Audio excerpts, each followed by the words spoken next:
on item number 5, presentations. And 5.1 is a presentation by Northern California Power Agency. And I'd like to have Michelle Bertolino please come forward.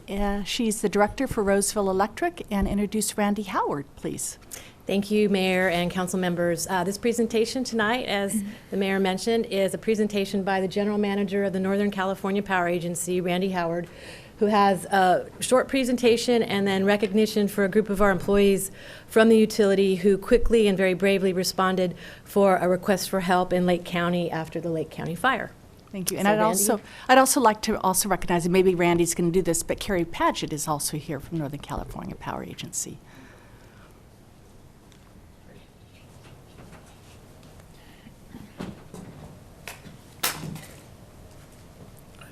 Thank you very much, Ms. Mayor, City Council. I appreciate the opportunity to come and recognize some of the employees for the City of Roseville. You're probably accustomed to seeing firemen, policemen, and probably it's not often you get your line crews here, but they're heroes as well. And so I have a short presentation I'd like to do, and I don't know how I click it forward, so just go forward. So this is about the fires that took place. This one, the Valley Fire, it consumed about 76,000 acres over in Lake County, and it incorporated a lot of area around the NCPA geothermal power plants. And so the map up there kind of depicts where those facilities are. Next slide, please. So it started September 12th. Still don't know the cause of that fire. It destroyed approximately 1,958 structures. So a lot of homes, a lot of commercial businesses. You probably saw a lot of that in the media. Roughly 17,000 people were evacuated. Over half of our employees that work at that location were evacuated from their home. And 4 of our employees actually lost their entire home. Everything was lost and destroyed, and 1 had a partial loss. And I'm going to take a moment just to call out Mayor Garcia, because she assisted us in a GoFundMe site, and we were able to raise about $27,000 that we were able to donate to some of these families that were so impacted. And I was up there today, and we were able to present the larger check and get these funds to some of these families that are still suffering. That area is just devastated even today. Next slide, please. So the NCPA geothermal power plant actually wasn't damaged much at all. It was just kind of miraculous how the fire burned all around us and damaged everything, but there was this area around the power plants that did not burn. And a lot of that was, I attribute to the crews up there that manage and keep the vegetation away from the facility. But we did have a number of power lines and the poles that were damaged entirely. And they power some of the control systems, the pump systems, and the water that comes up and injects into the facility. So the 21 kV line was damaged this long stretch. And we have an agreement with our adjacent power company, Calpine, to manage that and to do the repairs, but they lost so much of their facility. They were so overwhelmed, they were unable to do that.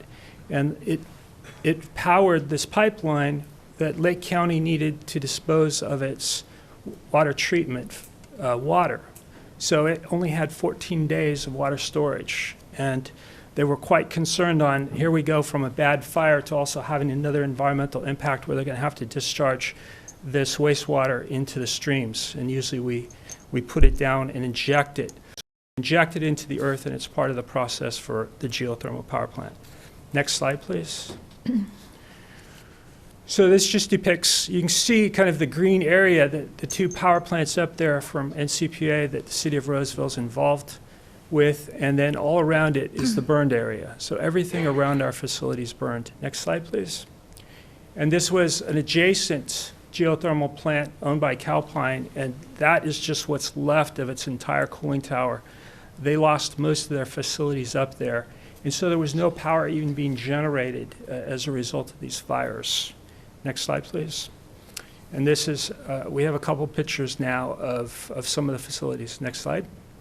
So you can see the fire just took out all these power poles, lines, a transformer hanging in midair. Next slide. Next slide. And so I was able to get up there rather early. Things were still smoldering, but there was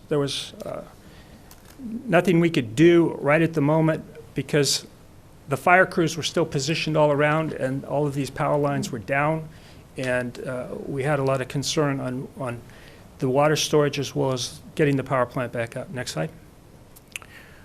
So this is just a chronology of the activities. We held a special meeting at NCPA, declared the emergency that was necessary, signed mutual aid agreements, and called upon many of our members, including the city of Roseville, for assistance to help us restore quickly some of these facilities so we could get the generators back up online, get power into the grid around the area. They were suffering so much. And we had 10 line crews respond. You had 2 that you provided from the city of Roseville. We had Pluma Sierra, one of the members as well, has a communications company. They came up and helped us with communications. We had lost all communications up to the facility, and so people were just using cellular phones. During the height of the fire, we actually had 5 employees that were pinned in at the facility, and they couldn't get off the mountain. And so that was a big concern as well. Next slide. So this is a picture of the line crews going out to start the work. So we had the cities of Healdsburg, Lodi, Palo Alto, Santa Clara, Truckee, Donner, Roseville, and Redding. So 2 of those cities aren't even involved in the project. They have no ownership stake in this project. They're part of the NCPA family, and they said, we're going to come in and help you. And so we had all these crews come in. Some of them rallied at Healdsburg before. One of the challenges up there was because so much had been devastated and there were so many firefighters and other folks in the area, there was no place for lodging. The nearest lodging was about an hour and a half away. And you know, the vehicles that they drive and the equipment, you know, taking that kind of journey every day back and forth after a long day work was not practical. So next slide.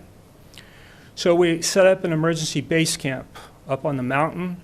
We were able to bring in a company that specializes in that. They had food, 4 meals a day. They had bunkhouses. They had showers. They had restrooms. I understand the food was pretty good. That's what they tell me. But it made it so they could work their long days. They wouldn't have to come off the mountain. They wouldn't have to worry about getting through the traffic that was going on elsewhere as there were still problems. Next slide. And they had to go in, pull out, replace, and redo about 50 times these poles, and then restring all of the power cables and put up the transformers. Next slide. And this shows just some of the crews at work, including the city of Roseville, putting some of the poles back in place. We had expected this work would take at least 10 days, and Lake County was quite concerned on their storage availability. These crews came together, and within 5 days, they had it all done. Just amazing coordination that took place with all of them. And I want to call out Tom Pontes as well, your superintendent. He coordinated all these various cities that had never worked together. So they had never worked together as a group, but he helped coordinate how they would work each day out on site. And so a real appreciation for him and his effort there. And the roads are very narrow, so they would have to stage it. They would drive out in a single file and then drop off the vehicles, you know, the last ones off for each spot, and then they'd have to do almost a similar thing as they came back. Next slide. Just a couple other cities. Next slide. And now you can see the lines back up.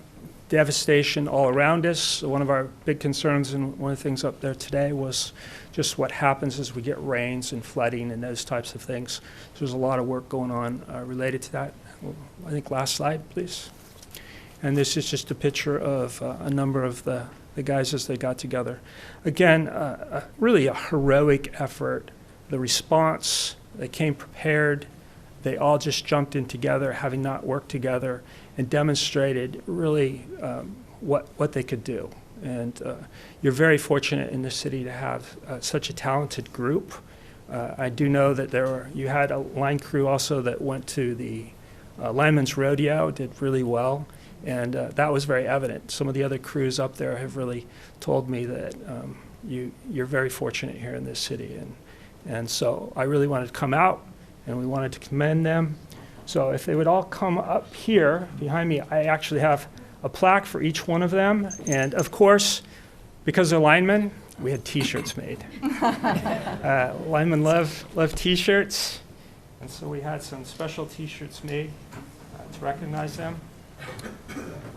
And if you can all maybe come back up here, William Baker.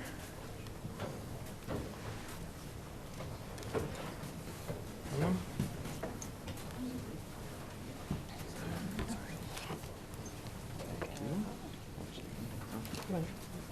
Now I got to put my glasses on. Kyle Gieser? Thank you. And Tom Pontes? Back. Sean Murphy? Thank you. Josh Rayleigh? Thank you, Josh. Jason Grace?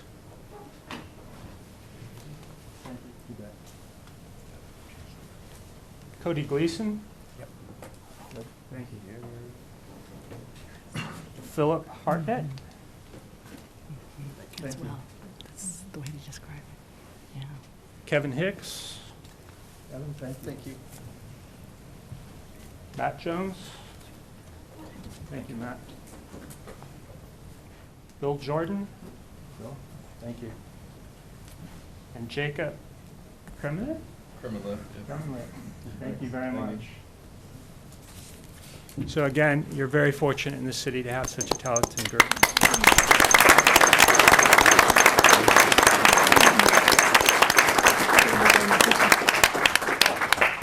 Randy, thank you for coming out and recognizing the Roseville Electric linemen. And I'm so proud of each and every one of you, as our council is proud of all of you for pitching in and helping out during a tragic time with the fire there, the Valley Fire. And also I want to commend not only you, but all the cities, member cities of Northern California Power Agency that participated in helping together as a team to correct everything that had gone wrong. So thank you so much for being here. Thank you all. Thank you all. Really appreciate it.